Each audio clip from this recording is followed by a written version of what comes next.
L'épisode commence avec Hakan en pleine réunion avec son équipe. Son regard est dur, son ton autoritaire. Sommes-nous prêts? Je ne veux aucune mauvaise surprise de la part de Ferit. Un silence tendu s'installe. L'un de ses collaborateurs hoche la tête. « Nous avons tout prévu, monsieur. » Demet, qui observe son mari, soupire.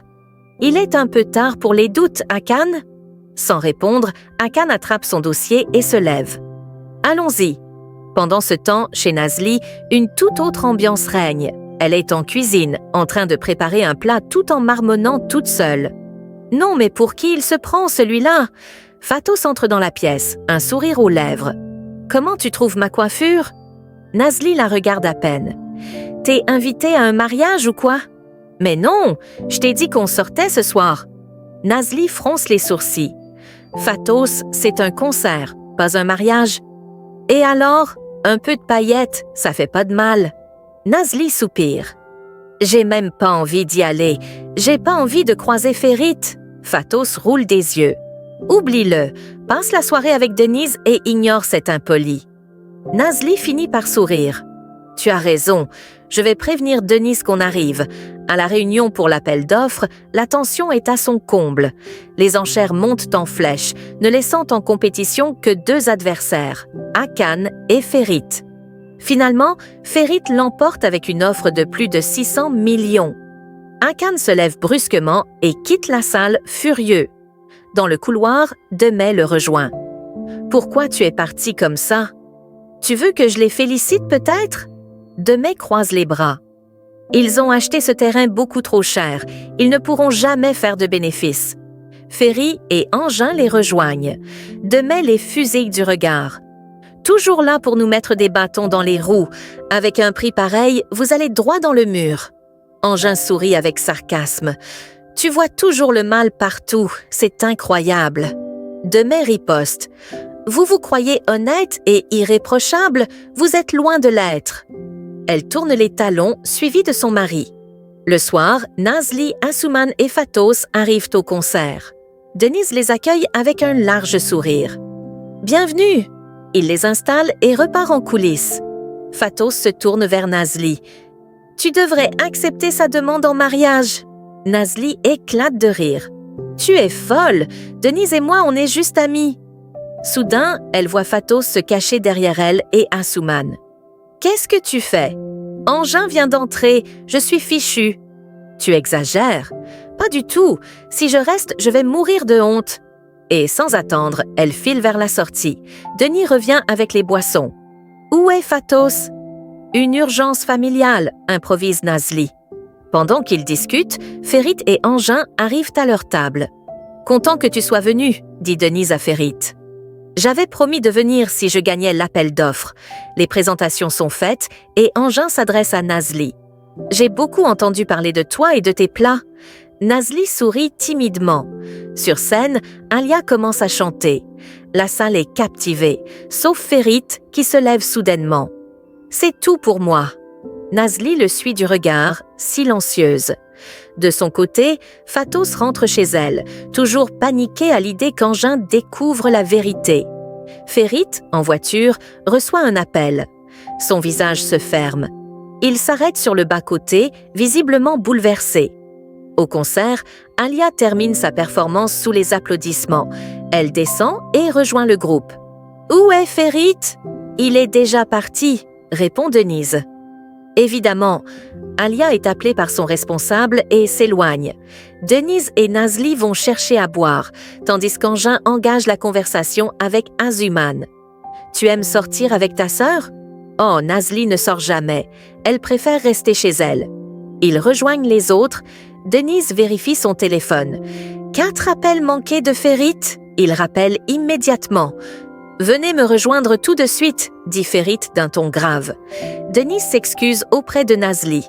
« Désolé, je dois y aller. » Il s'éloigne précipitamment. Nazli se tourne vers Asuman. « Tu peux arrêter de flirter avec tout ce qui bouge ?»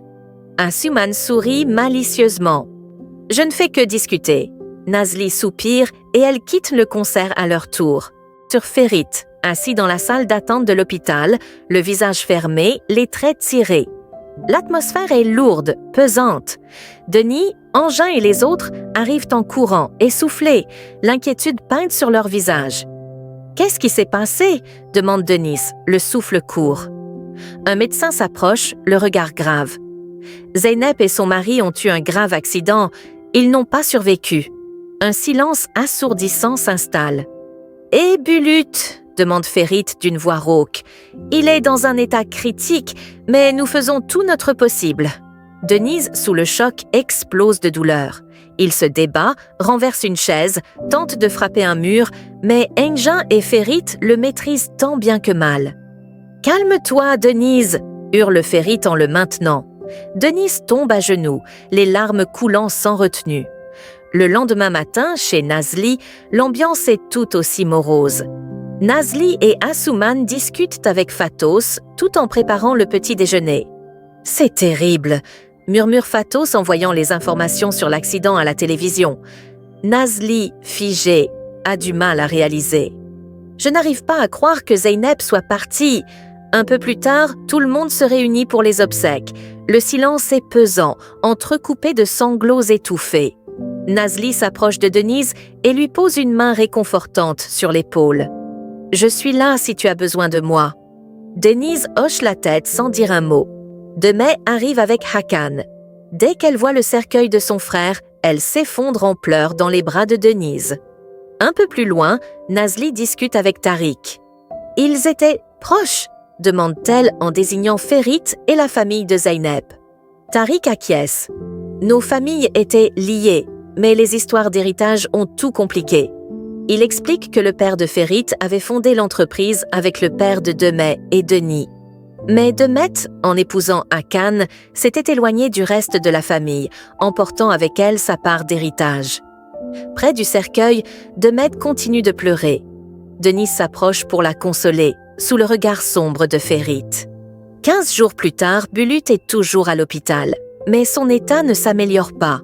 Il refuse de manger, repoussant toutes les tentatives d'Iqbal et des infirmières. « Je ne veux pas guérir », crie-t-il en détournant la tête. Dans le couloir, Ferit et Denis marchent nerveusement. « Il faut faire quelque chose », souffle Denis. Le médecin les rejoint. « C'est un processus normal. Bulut a perdu ses parents. Il a besoin de temps. Il recommande de le sortir rapidement de l'hôpital pour qu'il retrouve un environnement plus rassurant. »« Je vais le prendre avec moi », annonce Ferit. Denise le regarde avec gratitude. « Merci, Ferit. Je serai toujours là pour lui. Et pour toi aussi. » Ils se serrent dans les bras, unis par la douleur.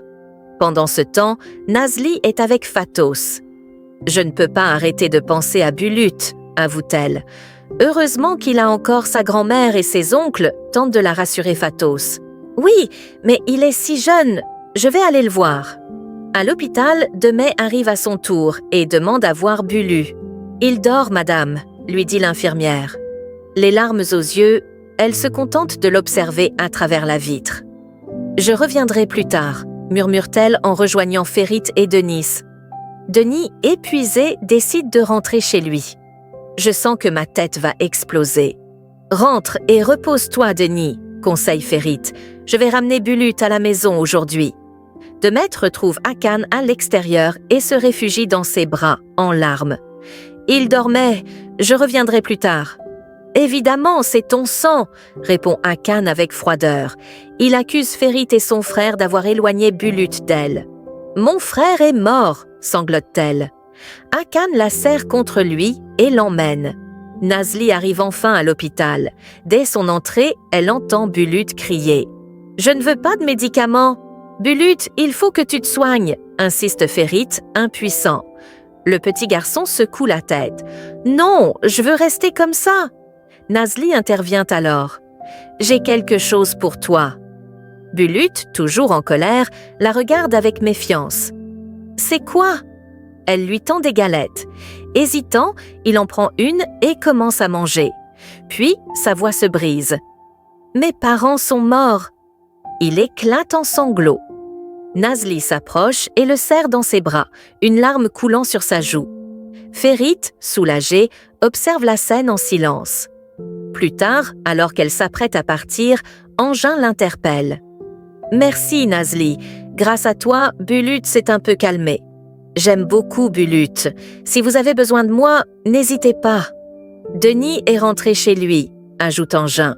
Il essaie de reprendre ses esprits. Chez lui, Denise est affalée sur son canapé, tourmentée. Son téléphone sonne, c'est Nazli. « Comment tu vas? »« Pas bien. Tu veux que je passe? »« Non, je ne suis pas de bonne compagnie, mais merci de t'inquiéter. »« J'aimerais faire plus pour toi, » murmure-t-elle avant de raccrocher. Denis soupire, mais ses traits s'adoucissent légèrement. Il ferme les yeux, soulagé d'avoir au moins quelqu'un qui pense à lui.